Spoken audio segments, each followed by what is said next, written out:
Nigel, the other night when I was having dinner, it struck me how food really travels. Sure, Zaki, it gets shipped all over the country and the world. No, what I meant was, I was thinking about how people in Europe, Africa and India for that matter, eat potatoes and maize, drink coffee and eat chocolates, and all those things originated in South America. That's true, but we have North America to thank for your festive season favorite. Oh yes, and I hear Utica has given this one a spicy Indian twist. Christmas is a time for fun, feasting and family, but it's also time to talk turkey. Today on my menu, I have turkey with a spicy Indian twist, semolina roasted potatoes and a cranberry Christmas cake. Now the ingredients for the turkey are some soft butter, cumin, coriander, red chili powder, ginger and garlic paste, some chopped green chilies, fresh coriander, we've got some lemon as well, and for that stuffing, we've got some basmati rice, chicken mince, garlic, some grated onion, bay leaf, some fresh coriander. We're going to season this with salt and black pepper, and now let's get started. The rice goes into the bowl. I've par cooked some rice, and you can use long grain if you like. Some fresh coriander going in, a bay leaf, a little one, some grated onion. The thing about turkey is to always make sure you're adding ingredients that add moisture and flavor too. Now some chicken mince. Fresh garlic. I'd say about 3 cloves of garlic going in. And some sprigs of fresh thyme. Now, give this a quick mix. Season with some salt. A good sprinkling of black pepper going in. Now, the last stir. This is ready, let's leave it aside. Now, about the turkey. I've chosen a turkey, it's about 5.5 kilograms. I'd say it's enough to feed 6 people. We need to prepare a batter for this. The first ingredient going into a mixing bowl, 250 grams of soft butter. I've got cumin, coriander and red chili going in. Some ginger and garlic paste. Some green chili. Just mix that through and almost cream the mixture until the ingredients are well combined. Coriander going in. It's my favorite herb. The butter's ready. Let's season this with salt. We're going to loosen the skin as far as you can go. And we're creating a little pocket for that lovely spicy butter. Now we're ready to stuff the bird. Let's get the stuffing. Now scoop the stuffing and gently scoop it. That should do it, just quite lightly.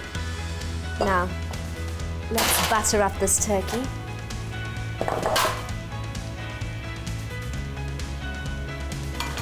So just scoop some of that butter and we're going to smear it under the turkey skin. This is what's going to keep those turkey breasts really moist and very juicy. Let's get the turkey into a roasting pan. Now let's use some string and tie up the turkey legs. And now some olive oil going on top. We're going to cook this turkey 220 degrees Celsius for 10 minutes, and then we're going to reduce the temperature to 180 degrees Celsius. Now, you cook the turkey for every kilogram, you cook it for half an hour. So I'd say this turkey about 2.5 hours at 180 degrees.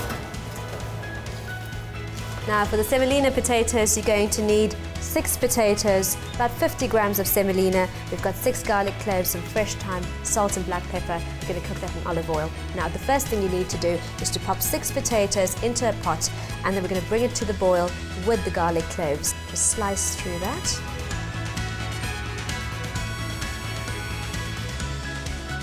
And pop them into a mixing bowl, cutting them into wedges. I quite like leaving the skins on. It's quite rustic. Now olive oil going in, generous glug, some salt, fresh thyme going in as well. Also boil them on a low heat, so so they don't fall apart. Now gently stir these, toss them. Now, last ingredient, semolina. Sprinkle that over the potatoes. And this is going to give us a lovely crust on the potatoes. Olive oil going onto a baking tray. Now, let's get these potatoes on.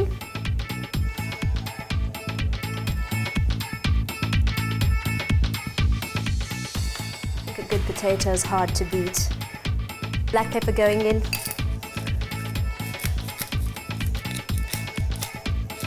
(180°C for about 45 to 50 minutes.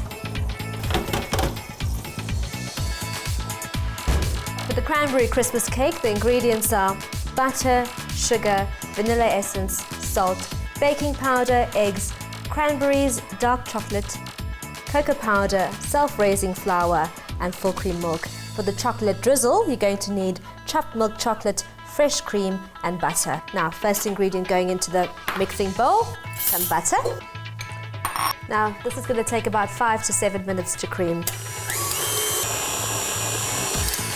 That's ready for the sugar. Now, the next step, let's mix some flour into the cranberries, and this prevents them from sinking to the bottom of the cake.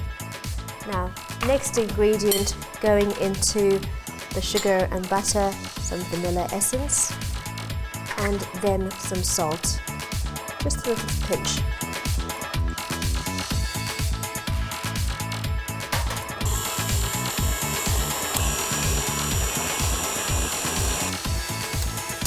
Now the eggs go in one at a time, then each egg with a teaspoon of flour going in. That prevents the mixture from curdling. Last egg going in. Now you can always just add the flour to the egg before you pop it into the egg mixture. Now in goes the milk. 185 ml of cold milk going in.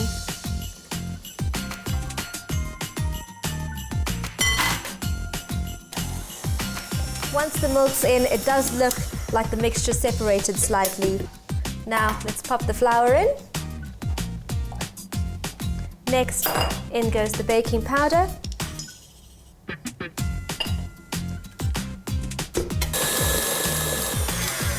The batter's now smooth and lump-free. Let's divide this batter. One half's going to get those lovely dark chocolate chips, and the other half's going to get the cocoa and cranberries.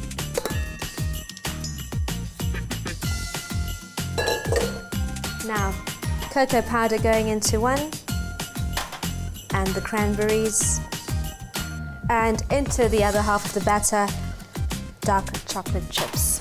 It's quite nice to have this cake while it's still warm, so it's oozing with chocolatey goodness.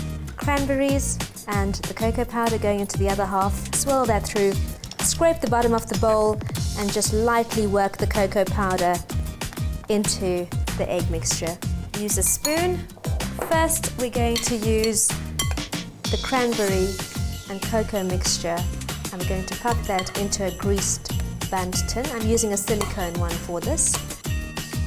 Let's pop the chocolate chip mixture over that. It's a very, very light batter and quite buttery as well. Again, about 3/4 going in. Now, I'm just going to alternate and finish up the batter. Now use the back of a wooden spoon and just run it through the mixture. Now bake this at 170°C for 45 to 50 minutes. The turkey's been resting for about 2 hours. It's really tender, and resting the turkey gives it time to reabsorb some of its juices. I'm serving this with semolina roast potatoes. Cranberry Christmas cake is done, and so is the lovely chocolate drizzle. I wish you and your family a very, very Merry Christmas.